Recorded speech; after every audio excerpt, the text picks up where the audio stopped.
On the evening of June 5th, 1944, a massive formation of C-47 aircraft lifted off from RAF North Witham, headed for Normandy. Their mission, codenamed Mission Albany, is to drop large numbers of paratroopers behind the D-Day invasion beaches. 30 minutes ahead of them, Pathfinders of the 101st U.S. Airborne Division are already on their way. They are the first American troops to land in German-occupied France. Several waves of paradrops will follow, and a large number of troop-carrying gliders will bring in the airborne assault troops. Your orders are to place 3 radio beacons, which will guide the other aircraft in. The overall objective for Mission Albany is to secure the 4 causeways that will allow the invading U.S. force to exit Utah Beach. However, the Germans can't be expected to let the Americans take over, and the Pathfinder's task is far from easy. Right now, 2 hours after takeoff, the C-47s approach Drop Zone C from the west. This drop zone is 1 mile west of Sainte-Marie-du-Mont. Less than 1 hour into D-Day, the Screaming Eagles 501st Parachute Infantry Regiment jumps into action.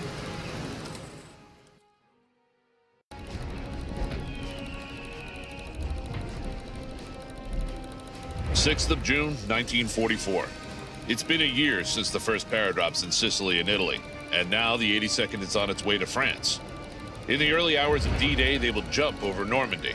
It's been hours since the C-53 took off from RAF Cottesmore. While crossing the English Channel, the formation had to stay very low to remain under German radar coverage. Right now, the flight is just above the clouds, on the final leg flying east to Drop Zone O. A couple miles away, flak tracers are seen going up in the night sky. The 505th doesn't encounter any of it, fortunately. There's just a single yet ambitious objective for the 505th Battalion. Take the village of St. Mary-Église and do it quickly. The drop zone is just northwest of the town. The plan is to assemble and then move southeast toward it. Shortly before 0200, the 505th jumps into the night, oblivious to the fact that the formation is flying much higher than it should.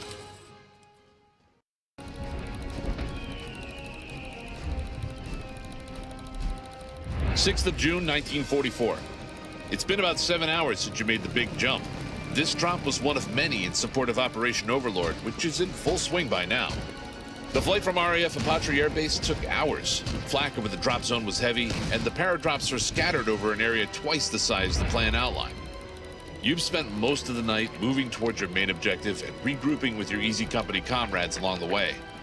After daybreak, you arrive at Le Grand Chemin, a small village between Sainte-Marie-du-Mont and Utah Beach. Your overall objective is still to secure the 4 designated causeways behind Utah Beach and to do everything you can to secure these beach exits for the U.S. 4th Infantry Division. They've been ashore since 0630, so the pressure is on Easy Company to get those objectives completed. The company's headquarters section is missing in action this morning, so your orders are to report to Battalion HQ, Lieutenant Winters.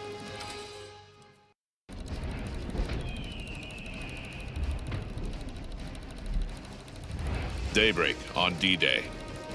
The paradrop part of Mission Boston, the biggest airborne operation to date, is complete. The 82nd Airborne is on the ground in Normandy. Not everything went right. The cloud base over the drop zone and the German flak was dense. As a result, every unit has been scattered over a big area, and contact with the enemy has not helped the situation. You've spent hours of darkness trying to find your comrades using your cricket clicker. So far, you've only found a fraction of the planned force. After a short head count, it's clear that this is going to be one hell of a day. That doesn't change the fact that you have orders to follow, and they are very clear. Seize the causeways and bridges of the Meurthe River to block German access to the beaches. Your group is tasked with taking the bridge at La Fière and holding it until the U.S. Army arrives from Utah Beach. Your task is vital. Once the bridge is taken, the enemy can no longer approach Sainte-Marie-Église from the west or reach the roads to the invasion beaches. So take the bridge, dig in, and wait for the army to relieve you.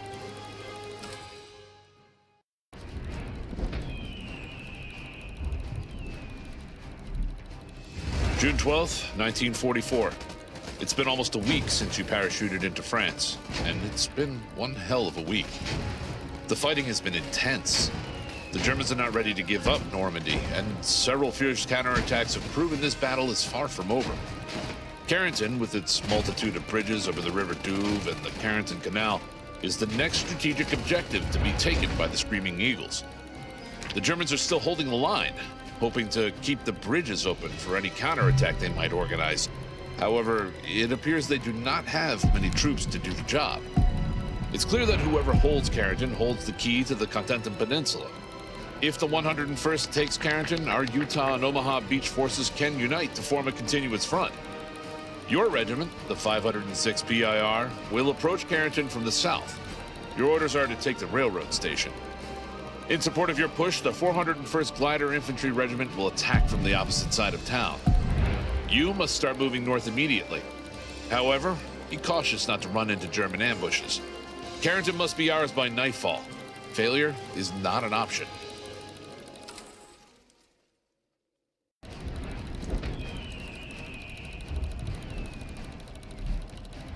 The 101st has been in action constantly since it jumped into Normandy over a week ago. The Screaming Eagles have achieved almost all of their immediate objectives. German resistance is stubborn, and the 101st has had its share of casualties. Last week, the battles were all about the beach exits, but now it's time to go on the offensive. After clearing Carrington yesterday, it's time to push forward to capitalize on this win.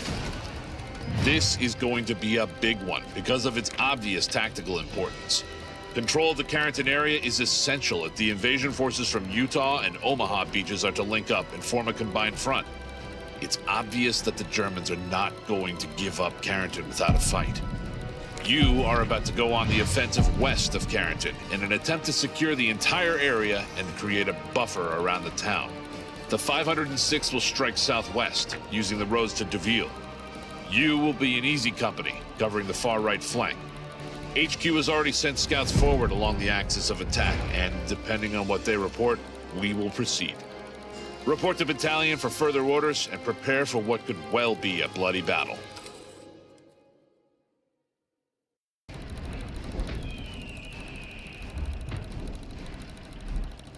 It's September 17th, 1944. Operation Market Garden, a daring combined attack by the 1st Allied Airborne Army and 30 Corps, starts today. Allied airborne troops are to be dropped at the main objectives. They need to secure multiple bridges and hold them until the ground forces arrive. The British ground forces have begun moving north along Highway 69, destined for Arnhem. If the attacks succeed, it will bring the Allies all the way to the Rhine River and across. The resulting strategic situation would pose a direct threat to the German industry in the Ruhr area by crossing the last natural barrier that might stop the Allies from entering Germany proper. To achieve this ambitious goal, 9 road bridges must be secured to allow 30 Corps to drive all the way to Arnhem. They will be advancing through Eindhoven and Nijmegen, destined for Arnhem. You have been paradropped near Nijmegen with the 82nd All-American Airborne Division. After the drop, your objective is to secure the road bridge. Moving north, you need to advance through the city. The Germans are still there, in positions between you and the road bridge. They may be street fighting veterans. We don't know. You'll have to clear them out before you can get to the bridge. Gather your men, fight your way to the bridge, and take it.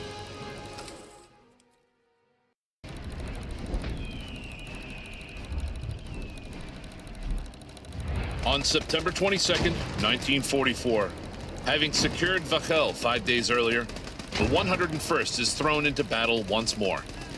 The Allied ground forces approach from the south along Highway 69, the only road available for their advance. This traffic artery links Eindhoven, Wachel, and Nijmegen to Arnhem, and has been nicknamed Hell's Highway because it offers no cover whatsoever, leaving any vehicles exposed while the area is easy to defend. Its strategic significance is evident, and its nickname is justified. If 30 Corps is to succeed, it needs protection against German attacks. The Germans are aware of its importance and will likely attempt to take control of the highway.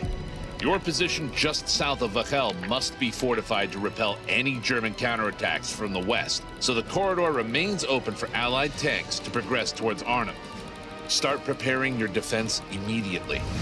The Germans may advance on the road alongside the canal or advance through the surrounding fields, presenting multiple threats. Use all available resources to fend off enemy attacks and prevent the narrow stretch of highway from falling into German hands. With Operation Market Garden's success hanging in the balance, the importance of your task cannot be overstated.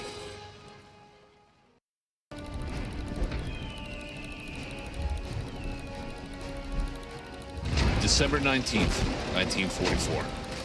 Just 3 days ago, a German surprise offensive smashes through the Allied lines in the Ardennes. With bad weather grounding the Allied air forces, the Germans have an opportunity to advance unimpeded. Initially, they progress rapidly towards their objective, Antwerp. The German left flank has orders to cross the Meuse rivers at Dinant and Namur. Without these bridges, a push to Antwerp is simply out of the question. To reach these crossings, the Germans will need to use the roads leading west from Bastogne. Control over this town is absolutely crucial. The 2nd Panzer Division intends to pass through Noville to outflank the Bastogne defenders from the north. However, in Noville, a battalion-sized force from the 10th Armored Division blocks their way. They're holding on for dear life, and in doing so, they're buying time to organize the defense of Bastogne. The 1st Battalion of the 506th Parachute Infantry Regiment moves forward to reinforce them.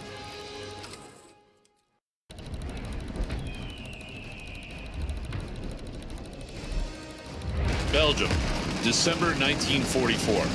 The Germans have launched a massive surprise attack in the Ardennes, intending to capture Brussels and Antwerp. On the north flank, the route to Brussels leads past Airborne Ridge, which dominates the area. If the Germans want to cross the Meuse, they need to pass this ridge or take it. The 277th Volksgrenadier Division is sent to take the ridge and the villages around it. Meanwhile, Kampfgruppe Peiper has continued west into the Amblève River Valley. Using the fuel they captured at the Hansfeld U.S. Army Depot, the Germans probed the valley, looking for a suitable route across the many bridges in the area. Today, they've moved past Stavelot and Troyes-Ponce and are approaching Basse-Bordeaux. The 82nd Airborne Division is one of the few U.S. units available to block the German advance. The situation is desperate. If the Germans cross here, they will acquire all the fuel they need from the local fuel depot. Worse still, they will be able to advance freely. That's why you have been brought here. Secure the bridge and ensure that the Germans cannot use it.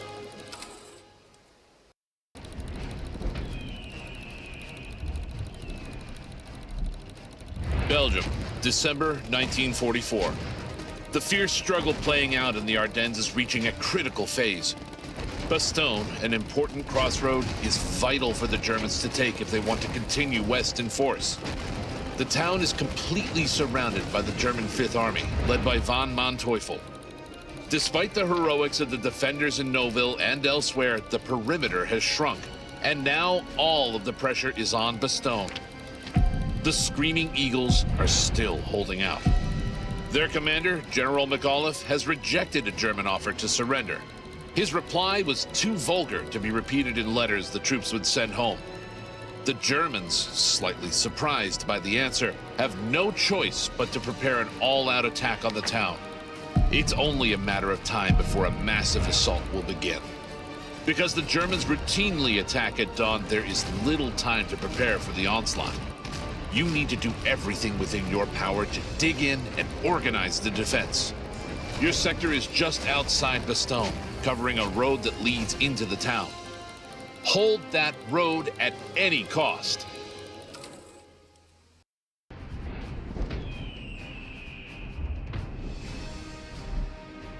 Germany, April 1945. After the Battle of the Bulge and after helping to secure the Ruhr, the 82nd Airborne Division drive into Germany, advancing on Ludwigslust, which is on the other side of the Elbe River. Today is Hitler's birthday, but outside the Fière bunker, no one is celebrating. Anyone in their right mind can see that the war is ending. Despite this, isolated incidents take place every day, proving that not every German is prepared to surrender. It's not allowed for German civilians or soldiers to show white flags as a sign of surrender. Anyone waving a white flag runs the risk of being executed on the spot. Some of the more fanatical German units and individuals can still spring surprises, even if they do not affect the outcome. The 82nd knows full well what might still happen as it enters the hamlet of Barendorf. In this mission, your unit advances to Dretham, which is on the Elk River. After taking Dretham, crossing the river can be considered only if the area is secure. Just make sure you don't get killed with the end of the war this close.